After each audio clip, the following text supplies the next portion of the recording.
యుద్ధ ఎఫెక్ట్ మన దేశంపై పడింది. ఉద్రిక్తతల కారణంగా దేశవ్యాప్తంగా వంట గ్యాస్ కు తీవ్ర కొరత ఏర్పడింది. ముఖ్యంగా వాణిజ్య సిలిండర్ల సరఫరా తగ్గిపోయింది. దీంతో హోటల్స్, రెస్టారెంట్లు మూతపడుతున్నాయి. ముంబైలో 20% హోటళ్లను మూసివేశారు. అంతేకాదు ఢిల్లీ, బెంగళూరు, చెన్నై, హైదరాబాద్ వంటి ప్రధాన నగరాల్లోనూ ఇదే పరిస్థితి నెలకొంది. ఎల్పీజీ కొరతతో దేశవ్యాప్తంగా రెస్టారెంట్ల భవిష్యత్తు గందరగోళంగా మారింది. దీనికి తోడు పుణ్యక్షేత్రాలు, ప్రభుత్వ హాస్టల్స్, రైల్వే క్యాటరింగ్ కు ఎల్పీజీ సెగ తగిలింది. దేశవ్యాప్తంగా గ్యాస్ కొరతపై వాటి డిఎన్ఏలో డిస్కస్ చేద్దాం. భరత్, ఏంటి పరిస్థితులు ఇంకా దిగజారిపోతున్నాయా? ఇదే యుద్ధం కంటిన్యూ అయితే ఇంకా తీవ్రతరం ఎలా ఉండబోతుంది పరిస్థితి? ఒక ఇంపార్టెంట్ బ్రేకింగ్ న్యూస్ అందుతోంది సోషల్ మీడియా. పీసీఆర్ భారతదేశానికి వచ్చే ఒక షిప్ మీద స్ట్రైట్ ఆఫ్ హార్మోజ్ లో అటాక్ జరిగినట్టుగా సమాచారం అందుతోంది. ఇప్పుడు కొద్దిసేపటి క్రితం విదేశాంగ శాఖ దీని మీద ప్రకటన ఇచ్చింది. కాండ్లా తీరానికి రావాలి ఈ షిప్. కాండ్లా తీరం, గుజరాత్లోని కాండ్లా తీరానికి ఈ షిప్ రావాలి. స్ట్రైట్ ఆఫ్ హార్మోజ్ నుంచే రావాలి. అంటే ఇరాన్ తీరంకి ఏదైతే దగ్గరలో ఉందో, హార్మోజ్ జలసంధిని మూసేసిందో అక్కడి నుంచే ఈ షిప్ రావాలి. ఈ భారత విదేశాంగ శాఖ ఇచ్చిన ప్రకటనని నేను చదివి వినిపిస్తున్నాను. A statement regarding ship bound for Kandla, India. Kandla port Gujarat తీరంలో ఉంటుంది. దాని మీద అటాక్ జరిగిందట. We have seen reports about the attack అనే థాయ్ షిప్ మీద అటాక్ జరిగినట్టుగా సమాచారం అందుతుంది. ఆ థాయ్ షిప్ పేరు మయూరి నారీ ఆ షిప్ పేరు. In the straits of Hormuz on 11th March, 11 మార్చి రోజు మయూరి నారీ అనే థాయ్ షిప్ మీద అటాక్ జరిగింది. The ship was bound for Kandla in India. ఈ షిప్ కాండ్లా పోర్టుకి రావలసి ఉంది.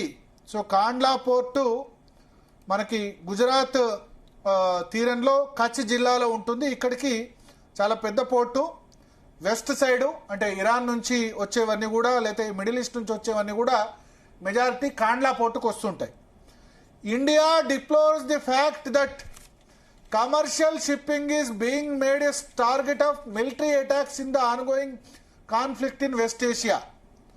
ఇండియా చాలా బాధతో చెప్తోంది, కమర్షియల్ షిప్పింగ్ అంటే కమర్షియల్ వాణిజ్య అవసరాల కోసం ఏదైతే షిప్పింగ్ వస్తుందో, ఇదేదో రక్షణ అవసరాల కోసం కాదు, వాణిజ్య అవసరాల కోసం వస్తున్న షిప్ను ఈ విధంగా మిలిటరీ అటాక్స్ కోసం టార్గెట్ చేయడం కరెక్ట్ కాదు. పశ్చిమాసియాలో ఏదైతే ఈ విధంగా చేస్తున్నారో అదేమాత్రం సబబు కాదు. Precious lives including of Indian citizens, అంటే ఇంతకుముందే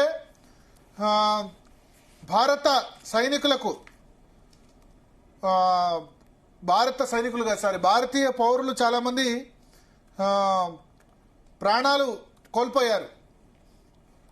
ఓకే, సో చాలామంది దుబాయ్లో కానీ లేదా మిగతా చోట్ల కానీ భారత సైనికులు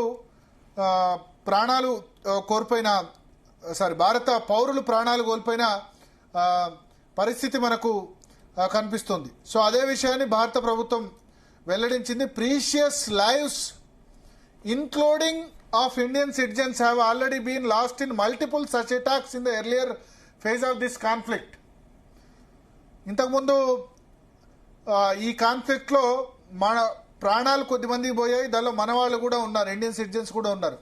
and intensity and lethality of the attacks only seems to be increasing.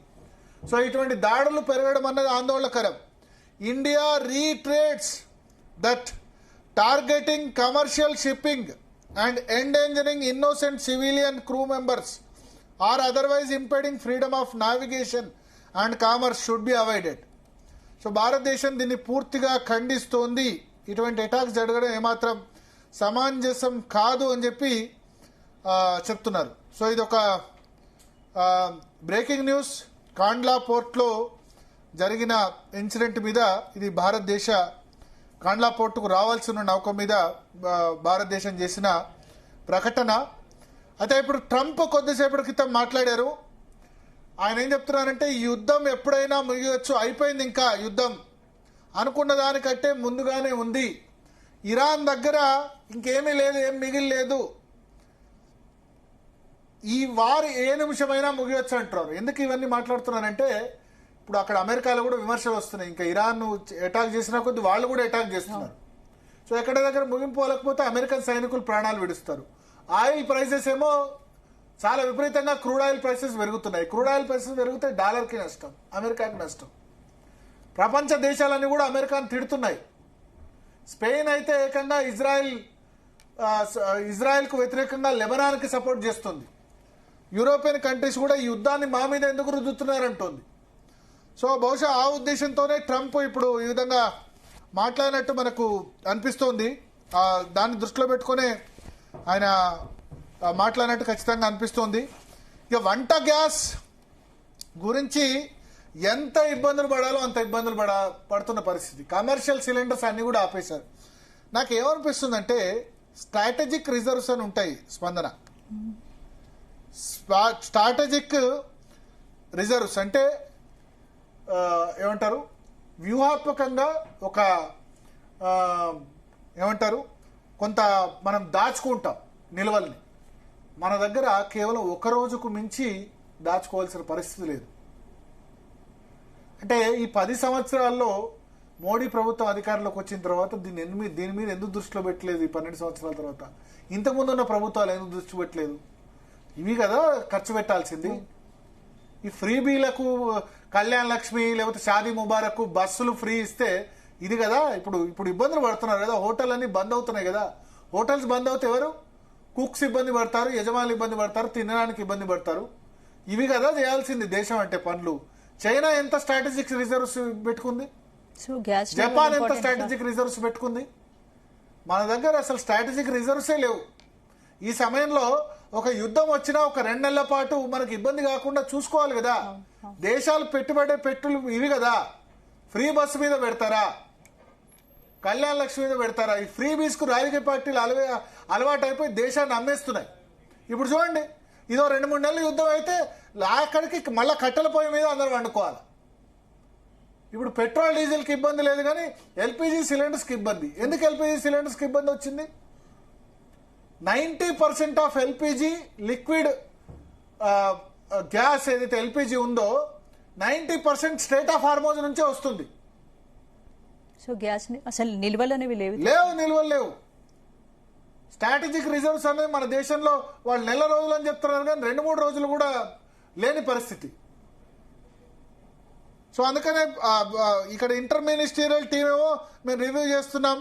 60% of LPG consumption అంతా కూడా స్టేట్ ఆఫ్ హార్మోజ్ నుంచే 90% వస్తుంది. ఇండియా ఎల్పిజి కన్జంప్షన్ 60% ఇంపోర్ట్ చేసుకుంటుంది. ఇంకో 40% మన దేశంలో తయారవుతుంది. 60%. ఆ 60%లో 90% స్టేట్ ఆఫ్ హార్మోజ్ నుంచి వస్తుంది. రష్యా నుంచి వచ్చేది క్రూడ్ ఆయిల్. ఆ క్రూడ్ ఆయిల్ తో పెట్రోల్ డీజిల్ తయారు చేస్తారు. బట్ ఎల్పిజి కొరత చాలా తీవ్రంగా ఉంది. ఇది ఇలాగే కంటిన్యూ అయితే ఆహార ధరలు పెరిగే అవకాశం కూడా ఉంది. ఆబ్వియస్లీ అన్ని రకాల మీద ఎఫెక్ట్ చూపిస్తుంది. ఎల్పిజి లేకపోతే హోటల్స్ బంద్ అవుతాయి, ఫెర్టిలైజర్స్ బంద్ అవుతాయి. రేపు మళ్ళా వచ్చే సీజన్లో ఎరువులు అని రైతులు కొట్టుకోవాలి.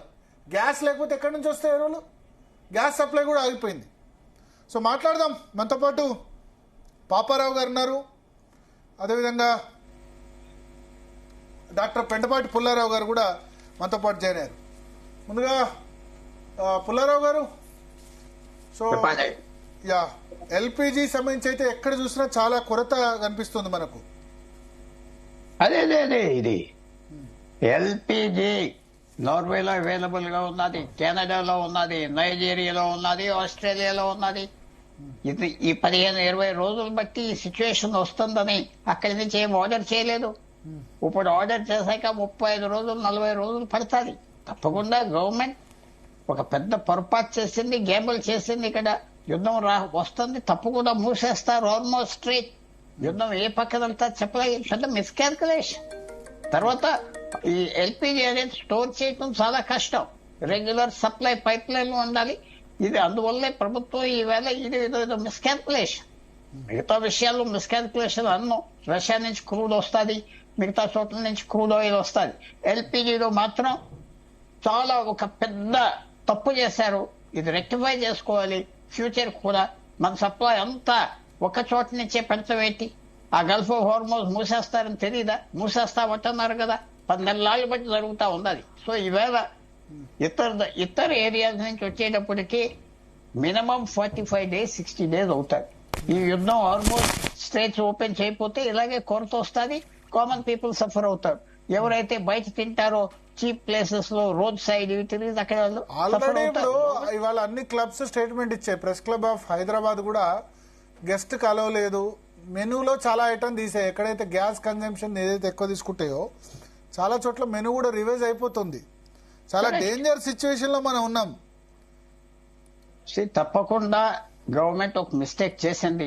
స్ట్రాటజిక్ రిజర్వ్స్ ఏం లేవు, వంచలేవు. ఆల్టర్నేట్ సోర్సెస్ నుంచి అయినా తెచ్చుకోవాలి, తేలేదు. ఆఫ్ లోడింగ్ ఎక్కడ చేస్తారు? ఈస్ట్ కోస్ట్ లో చేస్తారా, వెస్ట్ కోస్ట్ లో చేస్తారా? ఏం ప్లాన్ చేయలేదు. తప్పకుండా ఈ ఫెయిలియర్ అనేది మాత్రం గవర్నమెంట్ ని ట్యాకిల్ చేయాలి. ఎందుకు ఒకటి భరత్ గారు, ఏ గవర్నమెంట్ అయినా పర్వాలేదు, గవర్నమెంట్ ఫెయిల్ అవుతే ఆ మంత్రి రెస్పాన్సిబిలిటీ. వాళ్ళు పే చేయాలి, ప్రైస్ పే చేయాలి. ఇతర దేశాల్లో పే చేస్తారు. ఇది గవర్నమెంట్ ఉద్యోగస్తులు కాదు, అంత రెస్పాన్సిబిలిటీ ఇచ్చారు. మీరు దేశం సేఫ్టీ, దేశం security, economic security, energy security ఇచ్చాక మీరు జవాబు చెప్పకపోతే ఎలాగా? ఎన్నో కారణాలు చెప్పొచ్చు, ఇలా చేసాం అలా చేసాం. ఫైనల్ ఎండ్ ఏంటి? మీరు ఎల్పిజి షార్టేజ్ వస్తుంది, ఎల్పిజి మూసేస్తారు, యాంటిసిపేట్ చేయలేదే. ఇది చాలా పెద్ద ప్రాబ్లం. మీకు స్ట్రాటజిక్ రిజర్వ్ అక్కర్లేదు, ఏం అక్కర్లేదు. దీనికి ఆల్టర్నేట్ సోర్సెస్ నుంచి తెచ్చుకోవచ్చు కదా. ఆ ప్లాన్ చేయకపోతే ఎలాగా? వార్ వస్తుంది, వార్ మేఘాలు కనపడుతున్నాయి, అందరికీ తెలుసు, వచ్చింది. ఎన్ని రోజులు జరుగుతుంది? 5, 10, 15, 20 ప్రైసెస్ పెరిగిపోయినాయి. సో ఇది చాలా నాకు ఒక పెద్ద అడ్మినిస్ట్రేటివ్ ఫెయిలియర్ అని అనిపిస్తుంది. 2వ పాయింట్ చెప్తున్నా, మన ఫ్రెండ్ వెయిట్ చేస్తున్నారు పాపారావు గారు. అందరూ అంటున్నారు ఒక నేషనల్ పర్పస్ ఉండాలి, ఇలా చేయాలంటే కరెక్ట్. నేషనల్ ఇంటిగ్రేషన్ కౌన్సిల్ 2013 నుంచి కలవలేదు, ఈ 15 సంవత్సరాలు కలవలేదు. అలాంటి ఆర్గనైజేషన్స్ పిలిచి పబ్లిక్ అపీల్ చేయాలి, మిస్టేక్స్ చేసిన చోట చెప్పుకోవచ్చు, వెంటిలేట్ చేయాలి, అది కూడా చేయాలి. ఏదో గవర్నమెంట్, మీరు గవర్నమెంట్ లో ఉన్నారని రాష్ట్ర ప్రభుత్వం సెంట్రల్ ప్రభుత్వం అయినా ఇంకోటి మాట్లాడకూడదంటే చాలా కష్టం. ఇది డెమోక్రసీ, నార్త్ కొరియా కాదు. సో ఇవన్నీ ఎప్పుడైతే ఫ్రీ ఫ్లో ఆఫ్ ఇన్ఫర్మేషన్ ఉంటుందో ఇలాంటి మిస్టేక్స్ చేయరు. ఇవాళ అందరూ కూర్చొని ఎవరుకున్నా పెట్రోలియం మినిస్టర్, పెట్రోలియం మినిస్ట్రీ, సెక్రటరీలు ఉన్నారు, అంతంత జీతాలు, హోదా ఎంజాయ్ చేస్తున్నారు. వాళ్ళు ఆఫ్టర్ ఆల్ ఎల్పిజి ఇంకో సోర్స్ నుంచి తగ్గటం తెలియదా? అది మనం చెప్పాలా? చాలా పెద్ద ఫెయిలియర్ ఇది. ఇది అన్నెసెసరీ సఫరింగ్. పాకిస్తాన్ దగ్గర డబ్బు లేదు కొనుక్కోవటానికి, బంగ్లాదేశ్ దగ్గర డబ్బు లేదు. మీకు డబ్బుని ఎందుకు కొనలేదు? నార్వే నుంచి వాళ్ళు రెడీగా ఉన్నారు ఇవ్వటానికి. రష్యన్ ఆయిల్ ఇంకా నార్వే నుంచి 500 మైల్ దూరం నుంచి వస్తుంది రష్యన్ ఆయిల్. నార్వే అంత దూరం కాదే, ఇలాగ స్యూజ్ కెనాల్ నుంచి వస్తుంది 20 రోజుల్లో. చాలా పొరపాటు అయిపోయింది, చాలా పొరపాటు.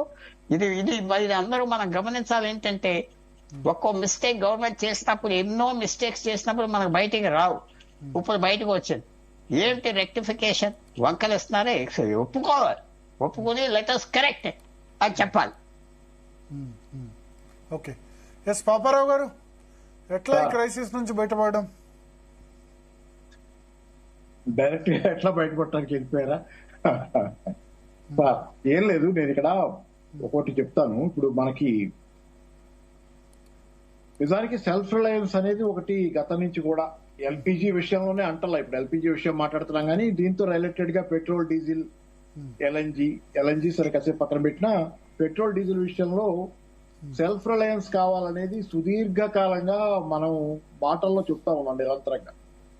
మన ఓఎన్జీసీ కానీ ఇదంతా కానీ మనం ఒక చాలా పెద్ద ఎత్తున విదేశాల నుంచి క్రూడ్ ఆయిల్ దిగుమతి చేసుకుంటున్నాం. ఈ డిపెండెన్స్ ఉండకూడదు, విదేశీ మారక ద్రవ్యం మీద కూడా ఇది చాలా భారం అనేది చెప్తున్నాం.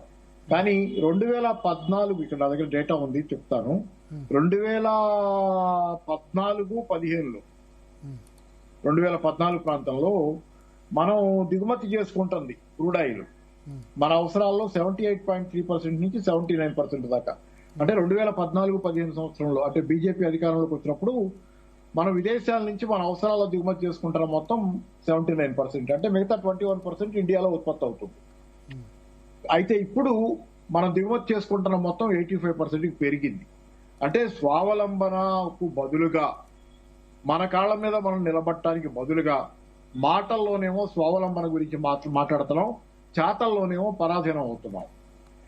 కాబట్టి ఉన్న స్వావలంబన కూడా కోల్పోయిన పరిస్థితి 10 ఏళ్ల కాలంలో కూడా జరిగింది. అంతకుముందు ఏం గొప్పగుందని చెప్తలేదు, 10 ఏళ్ల కాలంలో కూడా జరిగింది. అందుకని ఏంటంటే ఇప్పుడు ఎల్పిజి ఇప్పుడు చాలా క్లియర్ గా పుల్లారావు గారు చెప్పారు.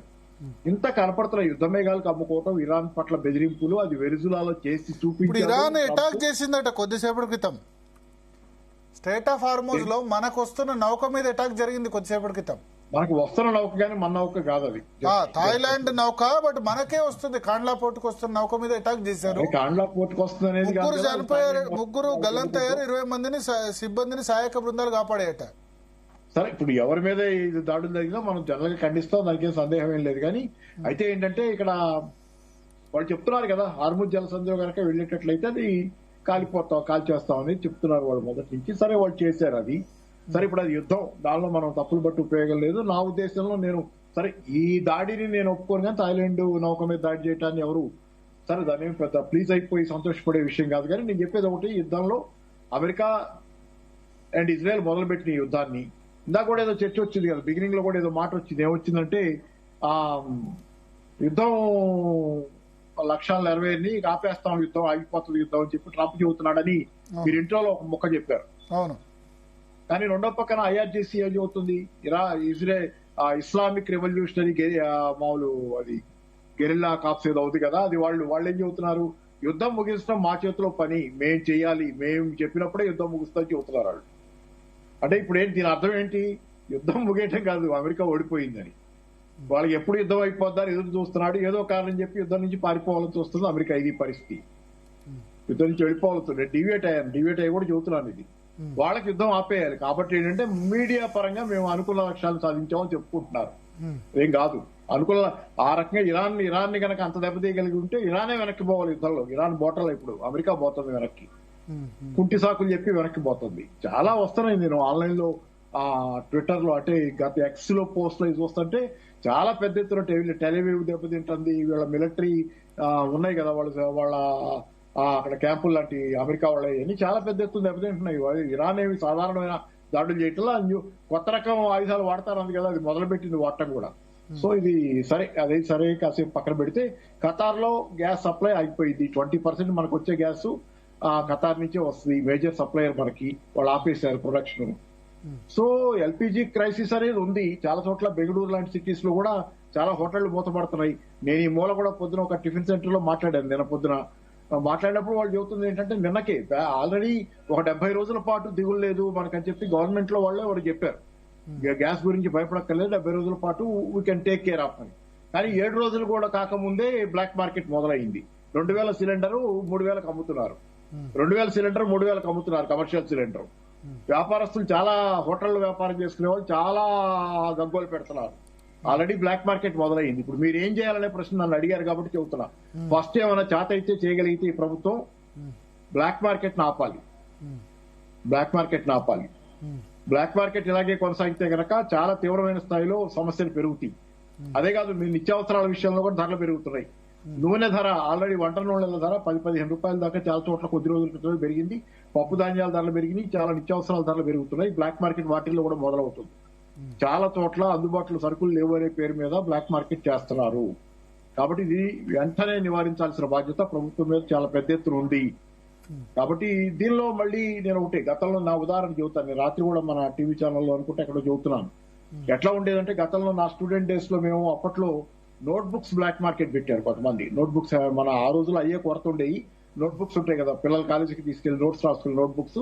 ఆ రోజుల్లో దాన్ని హోర్డింగ్ చేసి బ్లాక్ మార్కెట్ పెట్టి వాటిని ఎక్కువ రేట్లకు అమ్ముతుంటే మేము స్టూడెంట్ ఆర్గనైజేషన్ లో ఉండేవాళ్ళం. ఒక లెఫ్ట్ పార్టీ తాలూకు స్టూడెంట్ ఆర్గనైజేషన్ లో మేము ఆ గోడౌన్ మీద అక్కడ బ్లాక్ మార్కెట్ లో అక్కడ దాచిపెట్టారని చెప్పి హోర్డింగ్ చేశారని తెలిసిపోయి దాన్ని అటాక్ చేసి దాని నుంచి ఆ సరికంతా బయట తెచ్చి చాలా చోట్ల పెట్టి వాటిని అమ్మాం. సిటీలో రూపాయికి అమ్మాం. ఒక నోట్ బుక్ రూపాయి దాని వాల్యూ నిజానికి. అమ్మి ఆ డబ్బులు వాళ్ళకే ఇచ్చేసాం వ్యాపారస్తులకి, ఎక్కువ రేట్కి అమ్మకుండా. సో అట్లాంటివి ఈ రోజు అవసరం. ఎందుకంటే ఈ రోజు ఎమర్జెన్సీ. మనకి ఈ మధ్యకాలంలో గత అనేక సంవత్సరాలుగా కొరతల్ని మర్చిపోయాం. అన్ని ప్లంటీగా ఉంటున్న పరిస్థితులాగే ఉంటుంది మార్కెట్ లో. జనాల చేతిలో కూడా అలా డబ్బులు ఆడినాయి. రియల్ ఎస్టేట్, షేర్ మార్కెట్లు విపరీతంగా ఈజీ మనీ పెరిగి జనాల చేతిలో డబ్బులు ఉన్నాయి. ఇప్పుడు ఆ పరిస్థితి లేదు, జనాల చేతిలో డబ్బులు దొరుకుతున్నాయి. ఇప్పుడు కొత్తగా ఈ అదనంగా వచ్చి పడిన ఇరాన్ యుద్ధము, దాని తాలూకు సమస్యలు చాలా సతమతం అవుతారు జనం. కాబట్టి ఏంటంటే ఖచ్చితంగా రాజకీయ పార్టీల కార్యకర్తలు కూడా, అధికార పార్టీల కార్యకర్తలు మరీ ముఖ్యంగా ఒక ఇంటెలిజెన్స్ సేకరణ కార్యక్రమం లాగా ఎక్కడ దొంగ నిల్వలు ఉన్నాయి ఏంటనేది ఒకటి 1000 కళ్లతో కనిపెట్టుకుని ప్రజల హక్కుల్ని, ప్రజల వాళ్ళ కనీస అవసరాలని కాపాడే బాధ్యత ఈ రోజు ప్రతి పార్టీ కార్యకర్తల మీద, అలాగే గవర్నమెంట్ మీద, అధికారుల మీద, అందరి మీద ఉంది. రాజకీయ నాయకుల మీద ఊరికే నిరంతరంగా వాళ్ళ మీద వీళ్ళు, వీళ్ళ మీద వాళ్ళు బురదలుకుంటా అధికారం కోసం పాకులాడే దశ నుంచి బయటికి రావాలి వీళ్ళు ఇప్పుడు. ఎందుకంటే ఖచ్చితంగా బాధ్యత ఖర్చు పెట్టాల్సింది ఏదైనా కేంద్ర ప్రభుత్వ బడ్జెట్ లో లేదా రాష్ట్ర ప్రభుత్వం పెట్టాలంటే ఇటువంటి కెపాసిటీస్ మీద కదా. స్ట్రాటజిక్ రిజర్వ్స్ పెంచుకోవడం, మన స్వయం సమృద్ధి సాధించడం ఇంపార్టెంట్ కదా. భరత్ గారు నేను కాదంటారు అది చెయ్యాలి, కానీ టేక్స్ టైం. ఇప్పుడు మాట్లాడటం వరకే అది, కానీ స్ట్రాటజిక్ రిజర్వ్స్ పెంచుకోవాలి. ఇప్పుడు చేసిన తప్పులు మళ్ళీ చేయకూడదు, కరెక్ట్ చేసుకోవాలి. కానీ ఎమర్జెన్సీ మన బడ్జెట్ ఖర్చు పెట్టాల్సింది దీని మీద కదా అంటున్నా. కరెక్టే, ఖర్చు పెట్టాలి. అది కాదు, ఇప్పుడు ఉన్నదాన్ని జాగ్రత్త వాడుకోవాలిగా. ఇప్పుడు ఇది గట్టెక్కాలి కదా, ఈ కష్టం గట్టెక్కాలి కదా. గట్టెక్కిన తర్వాత కొత్తగా జాగ్రత్త. ఇప్పుడు మనం ఏంటంటే ఇల్లు కాలినప్పుడే మనం అది చేస్తామంటే కాదు, అసలు నార్మల్ టైంలోనే చేయాలి కదా. అవును, నేను ఎప్పుడు చెబుతుంది ఇందాకే, అందుకే చెప్పాను నేను. మనం డిపెండెన్స్ పెరిగింది తప్పితే తగ్గలేదు. క్రూడ్ ఆయిల్ ఎగ్జాంపుల్ చెప్పే కదా. క్రూడ్ ఆయిల్ మన డిపెండెన్స్ పెరిగింది 10 ఏళ్లలో, విదేశాల మీద డిపెండెన్స్ పెరిగింది, ఇంపోర్ట్ డిపెండెన్స్ పెరిగింది. కాబట్టి ఏంటంటే మాటలు ఒక రకంగా ఉన్నాయి, చేతలు ఒక రకంగా ఉన్నాయి. మాటల్లో చాలా విపరీతంగా మాటలు కోటలు దాటుతున్నాయి, చేతలు మాత్రం రాజకీయ బురదగుంట్లో పొరలాడుతున్నాయి. అందుకని ఏంటంటే రాజకీయ బురదగుంట్లో పొలాడే బదులు దేశం కోసం ఎవరైనా పోటీపడి పనిచేసేది, దేశం కోసం రాజకీయ పక్షాలు ఒకదాంతో పోటీపడి పనిచేయటం, దేశ నిర్మాణం కోసం పనిచేస్తే ప్రజలు హర్షిస్తారు. ఎవరెవరికంటే మెరుగ్గా ఉన్నామని దానిలో నిరూపించుకోండి. ఇదో సందర్భం. ఇప్పుడు ఎల్పీజీ లాంటి కొరతలు, దేశం ఒక సంక్షోభంలో ఉంది, ధరలు పెరుగుతున్నాయి, ధరల సమస్యలు ఉన్నాయి. ఇట్లాంటి సందర్భంలో బ్లాక్ మార్కెట్ ఆపటంలో కానీ ఇతరత్ర అన్ని పనుల్లో ప్రజలకు ఎవరు అండగా ఉంటారని రాజకీయ పార్టీలు పోటీ పడమని చెబుతున్నాను నేను. మీరు ఇప్పటికి కూడా బురదగుంట రాజకీయాల్లో కొట్లాడుకునే బదులు ప్రజలకు ఇప్పుడు ఈ సందర్భంలో, ఈ సంక్షోభ సందర్భంలో ప్రజల పట్ల మీరు మీ బాధ్యతలు ఎలా నిర్వహిస్తారో మీరు నిరూపించుకునే అవకాశం మీకు వచ్చింది. ఇప్పటికైనా మారండి, మీరు ఆ పని చేయండి. లేకపోతే అందరినీ మూకుమ్మడిగా, ఇందాక మీరు జంజీ అన్నారే, అలాగే జంజీ తరహా వ్యవహారం అవుద్ది. మూకుమ్మడిగా అందరినీ తిరస్కరిస్తారు. కాబట్టి ఏంటంటే ఇప్పటికైనా అయిందేదో అయిపోయింది. ప్రజల పట్ల బాధ్యతగా ఈ సంక్షోభ సమయంలో వ్యాపారస్తులు బ్లాక్ మార్కెట్ చేయకుండా ప్రజల కష్ట నష్టాలు తీర్చే విధంగా మీ పాత్ర ఉండాలి. రాజకీయ పార్టీని పోటాపోటీగా పనిచేయండి. ఓకే. సో ఇది మరిన్ని వివరాలు తెలిసే ఏంటంటే, ఇది పోర్ట్ ఆఫ్ సలాలా, ఒమన్లోని పోర్ట్ ఆఫ్ సలాలా దగ్గర మన భారతదేశంలోని కాండ్లా తీరానికి వస్తున్న షిప్ ఇది దాకింది. డ్రోన్స్ దాకే ఆయిల్ స్టోరేజ్ ఫెసిలిటీ మీద అటాక్ జరగడంతో ఒక్కసారిగా ఫ్యూయల్ ట్యాంక్స్ మీద అటాక్ జరిగినట్టే ఫైర్ కూడా జరిగింది. మొత్తం పోర్ట్ అంతా కూడా స్మోక్ వచ్చింది. ఇప్పటివరకైతే no casualties reported and no merchant ships in the port were damaged అని తెలుస్తోంది. ఇంకో కథనం ఏంటంటే 3 గల్లంతయ్యారు, 20 మందిని కాపాడింది ఒమన్ అంటే మస్కట్ రాజధానిగా ఉన్న ఒమన్ దేశం. అక్కడ ఆ పోర్ట్లో ఈ అటాక్ జరిగినట్టుగా తెలుస్తోంది. మనతో పాటు కనగంటి రమేష్ గారు ఉన్నారా? సో పుల్లారావు గారు, అటాక్ ఇరానే చేసింది అనుకోవచ్చా? ఇది తప్పకుండా ఇరాన్ చేసింది, లేకపోతే ఇంకో ఫోర్సెస్ కూడా చేయొచ్చు. ఎందుకంటే ఇంకా వీళ్ళెవరు యుద్ధానికి పూర్తిగా లోపలికి రాలేదు. సౌదీ అరేబియా అసలు రియాక్ట్ అవ్వట్లేదు. వాళ్ళ దగ్గర ఆర్మమెంట్స్, ప్లేన్స్ అన్ని ఉండదా కూర్చున్నారు. పెద్ద డిస్కషన్ అవుతుంది ఎందుకు క్వైట్ గా ఉన్నారు. సో ఇది మనం చెప్పలేం. ఇరాన్ అనే ఫింగర్ అక్కడే పాయింట్ అవుట్ అవుతుంది. అది మనం ఆశ్చర్యపోవటం అనవసరం. అది ఎందుకు చేస్తారు. మనం ఏ జాగ్రత్త పడ్డాం, మన స్ట్రాటజిక్ థింకింగ్, ఇంత స్ట్రాటజిక్ థింకింగ్, ఇంటలెక్చువల్ పవర్ ఇవన్నీ అంటాం ఎక్కడున్నది? నాకు అదే ఆశ్చర్యవేస్తుంది. ఈవేళ మొత్తం యుద్ధ స్టైలే మారిపోయింది గత 2 సంవత్సరాల్లో. మనుషులు కనపడట్లేదు, అంతా టెక్నాలజీ వార్. మనం ఇండియా ప్రిపేర్ ఉన్నామా? ఇంకా ఏదో అవుతాదని కూర్చున్నామంటే చాలా ప్రమాదం పరిస్థితిలో ఉన్నాం. చాలా ఫార్వర్డ్ థింకింగ్ వెళ్ళిపోవాలి. ఆల్టర్నేటివ్ ఎనర్జీ వాడొచ్చా? ఈ ఎల్పీజీ మీద డిపెండెన్సీ తగ్గొచ్చా? అది నాకు కనపడట్లేదు. ఇంత అడ్వాన్స్ అయిపోయాక, ఇంత మన సైన్స్ ముందరకు వచ్చాక ప్రపంచం ఇప్పుడే గ్యాస్ తీసుకొచ్చి పోసి, కెరోసినో గ్యాసో లేకపోతే ఏది పుల్లలు పెట్టి కాల్చాలా అది అంటే ఐ డోంట్ అండర్స్టాండ్ ఇట్. మనం ఎందుకు ఇంకా మోడర్నైజ్ అయిపోలేదు? ఆల్టర్నేట్ ఎనర్జీ సోర్సెస్ పనిచేయవా ఇక్కడ? ఇది పబ్లిక్ లోకి రావాలి, పబ్లిక్ డొమైన్ లోకి రావాలి. గవర్నమెంట్ ఆలోచించాలి. గ్యాస్ ఎన్ని సంవత్సరాలు తీసుకొస్తారు ఇలాగా? మన దగ్గర ఇంకో ఆల్టర్నేట్ సోర్సెస్ ఉన్నాయా లేవా? ఎందుకు లేవు? ఇవన్నీ చేయాలి. చాలా ఎక్స్పోజ్ అయిపోయింది, మన వీక్నెస్ అయిపోయింది. ఎనర్జీ సెక్యూరిటీ అనే మాట వాడుతూ ఉంటారే, ఏమైనా ఎనర్జీ సెక్యూరిటీ? మనకి ఇది తప్పకుండా గవర్నమెంట్ తప్పేం లేదు. ఒక ఇమీడియట్ గా ఒక హై పవర్డ్ కమిటీ పెట్టి ఇలాంటి సిచ్యువేషన్ మళ్ళీ అవ్వకుండా ఏం చేయాలి అని పాఠాలు మనం నేర్చుకోవాలి.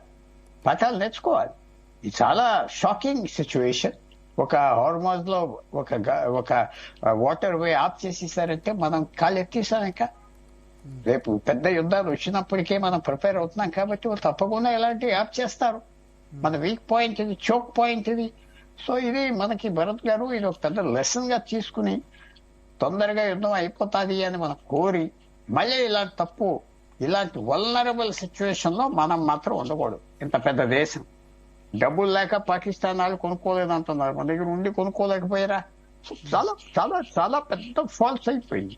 ఎవరు అడిగేవాడు లేడు. ఇందాక పాపారావు గారు చెప్పింది, ఆపోజిషన్ పార్టీ ఇలాంటి పాయింట్ అవుట్ చేసి ఆ మినిస్టర్స్ ఎవరినో వాళ్ళని కార్నర్ చేసి ఒక రిజల్ట్ తీసుకొస్తే దేశానికి మంచి చేసినట్టు లెక్క.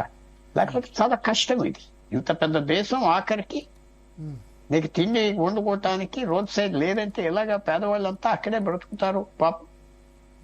ఏది so I'm very very disappointed. ఇది ఒక ఆపర్చునిటీగా తీసుకుని ఇది సెల్ఫ్ రిలయంట్ ఆత్మ నిర్భర్ భారత్ అయితే నాకు అనిపించట్లేదు. అది ఫెయిలియర్ అయిపోయింది. అది వచ్చింది ఏంటంటే ఇంప్లిమెంట్ చేయాలి. తర్వాత ఇంకో పెద్ద పాయింట్ ఉన్నది భారత్ గారు, పార్లమెంటరీ సిస్టమ్ లో మినిస్టర్స్ 15 సంవత్సరాలు 14 సంవత్సరాలు ఉండకూడదు ఆ కుర్చీలో. మరి చాలా స్విఫ్ట్ రొటేషన్ చేస్తా పోవాలి పార్లమెంటరీ సిస్టమ్ లో. ఇది సివిల్ సర్వీస్ ఉద్యోగం కాదు. నీకు అంత ఇష్టం ఉంటే వాళ్ళని అడ్వైజర్స్ గా వేసుకోవాలనే గడుపు. మినిస్టర్స్ అనేవాళ్ళు కొత్త థింకింగ్ రావాలి, కొత్త వాళ్ళు రావాలి. మినిస్టర్స్ అంటే వాళ్ళకి స్కిల్ అక్కర్లేదు, కామన్ సెన్స్ ఉండాలి. అదేం కనపడట్లేదు. ఇది 12 years 30 years బట్టి సేమ్ మినిస్టర్స్ గడిపేస్తున్నారు ఈ గవర్నమెంట్ లో. కొత్త బ్లడ్ రానివ్వట్లేదు, కొత్త ఐడియాస్ రానివ్వట్లేదు. ఇప్పుడు జరిగిన తప్పుని డిఫెండ్ చేస్తున్నారు. మీరు ఎందుకు దేశానికి ఆయిల్ దొరకలేదని చెప్తున్నారు, యాంటీ నేషనల్ గా ఉన్నారంటున్నారు. ఇది ఈవేళ మనం చెప్పిన పాయింట్స్ కి ఎవరైనా చెప్పాలి. ఇంకొక సోర్స్ నుంచి ఎందుకు ఆర్డర్ చేయలేదు? కొద్దిగా ఈ షార్టేజ్ ఉండదు కదా, అది చేయలేదు. ఆ రిస్క్ తీసుకోవాలి కదా.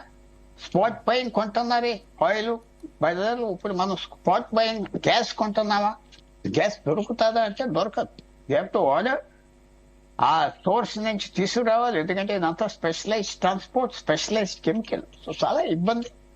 మనం దీని గురించి లెసన్స్ డ్రా చేసుకోవాలి. ఫ్యూచర్ కి మాత్రం మనం చాలా వల్నరబుల్ గా ఉన్నాం. మన దేశం ఎనర్జీ సెక్యూరిటీ అనే మాట వాడుతున్నాం కానీ ఎనర్జీ సెక్యూరిటీ మాత్రం ఈ దేశంలో లేదు. ఓకే ఓకే ఎట్లా సార్ ఎనర్జీ సెక్యూరిటీ రావాలంటే పాపారావు గారు? లాంగ్ టర్మ్ చెప్తున్నా, ఇప్పుడు వదిలేయండి. ఇక ఇప్పుడు ట్రంప్ మేబీ ఆయన స్టేట్మెంట్ ఏంటంటే యుద్ధం ఆపేస్తాడేమో, అందుకని ఇక మేము ఆయన ఇండికేషన్ పంపిస్తున్నాడు. ఇక మేము అక్కడ కూల్చడానికి ఏం లేదు, ఇరాన్లో అన్ని నాశనం అయిపోయినాయి అని చెప్పి జస్టిఫై చేసుకుంటాడు. సరే ఇప్పుడు వారమో 10 రోజుల తర్వాత యుద్ధం ఎండ్ అయితే ఓకే, బట్ మళ్ళా ఇటువంటి సిచ్యువేషన్ రాదని గ్యారంటీ లేదు. ఇరాను ఇజ్రాయెల్ మధ్య యుద్ధం లాస్ట్ జూన్లోనే జరిగింది కదా, 11 రోజులు. అప్పుడు స్టేట్ ఆఫ్ హార్మోజ్ మూసేయలేదు కాబట్టి ఇబ్బంది కాలేదు. బట్ మనం ఈ మిడిల్ ఈస్ట్ కంట్రీస్ మీద ఇంత డిపెండెన్స్ కూడా మంచిది కాదు కదా. ఒకటి ఇక్కడ ఎనర్జీ సెక్యూరిటీ ఎలా అనే దగ్గర ఒకటి అనవసరంగా మనం చాలా ఇంధనాన్ని వృధా చేస్తున్నాం. ఫస్ట్ పొదుపు. ఒక drop of oil saved is 1 drop produced అనుకుంటే కార్లు విపరీతమైన సంఖ్యలో ఒక్కొక్క ఇంట్లో 3-4 కార్లు కూడా ఉన్నటువంటి పరిస్థితి, కంటే ఎక్కువ కూడా ఉన్న వాళ్ళు కూడా ఉన్నారు. ఏవో తెలియదు కానీ నాకు ఉన్న పరిస్థితిలో కార్లు విపరీతంగా పెరిగిపోయి పబ్లిక్ ట్రాన్స్పోర్ట్ వినియోగం కంటే వీటి వినియోగం పెరిగింది. మీరు నార్వే, స్వీడన్, డెన్మార్క్ ఇలాంటి దేశాలను చూస్తే వాళ్ళు చాలా, అంటే మన దేశంలో డిస్టెన్సెస్ ఎక్కువ, అది వేరే విషయం, కానీ కార్లు కొంత అవసరమైనా కానీ ఓవరాల్ గా వాళ్ళు సైకిళ్లు వాడతారు. చాలా రిచ్ కంట్రీస్ అయ్యి వాళ్ళు సైకిల్ మీద తిరుగుతారు. వాళ్ళ డెన్మార్క్ ఇట్లాంటి చోట్ల వాళ్ళు సైకిళ్లు బాగా వాడతారు. అది ఆరోగ్యానికి మంచిది, అన్ని రకాలుగా పర్యావరణ హితం, అన్ని రకాలుగా మంచి జీవన శైలి అది. మనకి ఫాల్స్ ప్రెస్టేజ్ ఎక్కువ. మనం వీధి మూల పాల ప్యాకెట్ ఇవ్వడానికి కూడా బైక్ తీస్తున్నటువంటి మనుషులు ఇక్కడ చాలా మంది ఉన్నారు, స్కూటర్ బైక్ తీసేవాళ్ళు. ఈ మనస్తత్వాలు పోవాలి. పొదుపు దానిలో అవసరం, ఇంధన పొదుపు అనేది కూడా ప్రొడక్షన్. రెండోది ఏంటంటే ఇండిపెండెంట్ ఫారిన్ పాలసీ మనకి కొంచెం బాగా బలంగా కావాలి.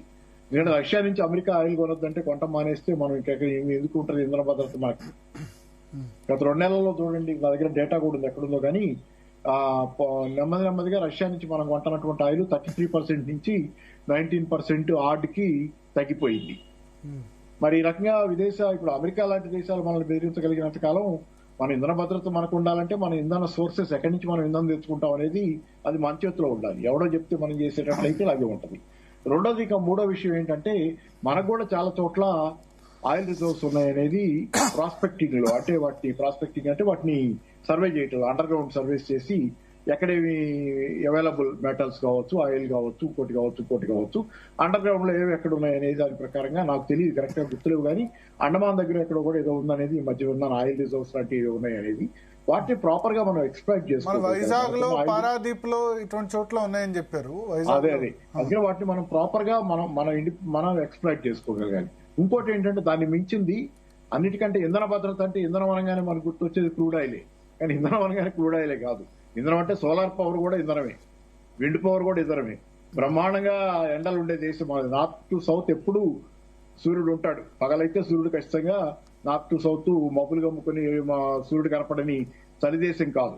కాబట్టి సోలార్ ఎనర్జీలోకి మేజర్ గా మనం షిఫ్ట్ అయ్యి గ్రిడ్ లో వాటిని స్టోర్ చేసుకోవటం, బ్యాటరీలు స్టోర్ చేసుకోవటం, గ్రిడ్లు ఈ మేనేజ్మెంట్ లోకి బాగా వెళ్ళగలిగితే కనుక మనం క్రూడ్ ఆయిల్ మీద డిపెండెన్స్ తగ్గితే కనుక సోలార్ సన్ అనేది ఇక ఎవరి సొత్తు కాదు కదా, ఎవరు అమ్మరు ఎవరు కొనేది కాదు, దాన్ని ఆపగలిగింది కాదు. కాబట్టి that is the major thing that can liberate us from this clutches of dependence, వేరే దేశాల నుంచి ఆయిల్ ఇట్లాంటి వాటి మీద డిపెండెన్స్ నుంచి కాపాడగలిగింది సోలార్ ఎనర్జీ, విండ్ ఎనర్జీ ఇట్లాంటి వాటి మీద. గోబర్ గ్యాస్ లాంటివి కూడా ఉన్నాయి మనకి, మామూలు పొయ్యికి మన వంట చేసుకోవడానికి మనకి వచ్చి. సో వీటి మీద వెళ్తే మంచిది. సోలార్ ఎనర్జీ ముఖ్యంగా ఇంధన భద్రత అంటే సోలార్ ఎనర్జీ వెంటనే మనకు గుర్తు రావాల్సింది. దానిలో నెమ్మదిగా వెళ్తున్నాం ముందుకు, కానీ వెళ్ళగలిగినంత వెళ్ళటంలా. Okay okay okay thank you Paparao garu, అదేవిధంగా డాక్టర్ పెద్దపాటి పుల్లారావు గారు. సో మొత్తానికి భారత్కు వస్తున్న కాండ్లా పోర్టు వైపు వస్తున్న ఒక నౌక మీద దాడి జరిగింది. బహుశా ఇరానే చేసి ఉండొచ్చు.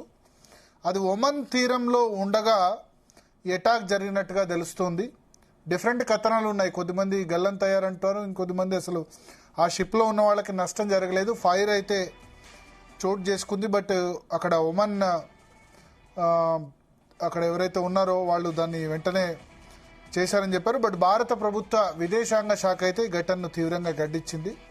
సో ఇదేంటంటే భయపెట్టడమే. ఇంకా ఆ స్టేట్ ఆఫ్ హార్మోజ్ నుంచి ఏ నౌక వెళ్తే ఆ నౌక మీద డ్రోన్లతో దాడులు చేస్తాం అని చెప్పి ఇరాన్ ఒక విధంగా ఏంటంటే ఇక దీన్ని వాడుకుంటుంది. ఆ స్టేట్ ఆఫ్ హార్మోజ్ వల్ల ప్రపంచ దేశాలన్నీ అమెరికా మీద ఒత్తిడి తెచ్చి యుద్ధాన్ని ఆపేస్తాయని. సో ట్రంప్ స్టేట్మెంట్ కూడా ఇవాళ అదే విధంగా ఉంది.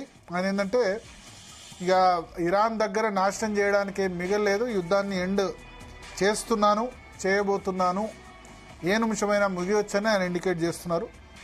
సో ఈ యుద్ధం సాధ్యమైతే త్వరగా ఆగిపోవాలి, మన ఎల్పిజి సప్లైస్ మళ్ళీ తిరిగి రావాలి. ఎవరో యుద్ధం చేసుకుంటే మనం కష్టపడే పరిస్థితి రాకుండా కేంద్ర ప్రభుత్వాలు వ్యవహరించాల్సిన అవసరం అయితే ఖచ్చితంగా కనబడుతుంది. మన స్ట్రాటజిక్ రిజర్వ్స్ను మనం ఇప్పుడు ఏదైతే ఉందో ఆ పరిమాణం ఏమాత్రం సరిపోదు.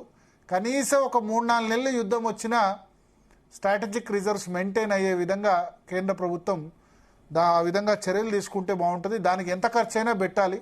ఈ అనవసరమైన వాటికి ఫ్రీబీస్కి ఖర్చు పెట్టే బదులు భారతదేశ సెల్ఫ్ అంటే ఆత్మనిర్భర్ భారత్ అనేది ఏదైతే చెప్తున్నారో, మన సెల్ఫ్ రిలయంట్, వేరే వాళ్ళ మీద డిపెండ్ కాకుండా ఉండే విధంగా భారతదేశాన్ని తీర్చిదిద్దితే, జపాన్ లాగా చైనా లాగా తీర్చిదిద్దితే బాగుంటుంది అని నా అభిప్రాయం. ఇది వాళ్ళ DNA. Stay tune to Zee Telugu news.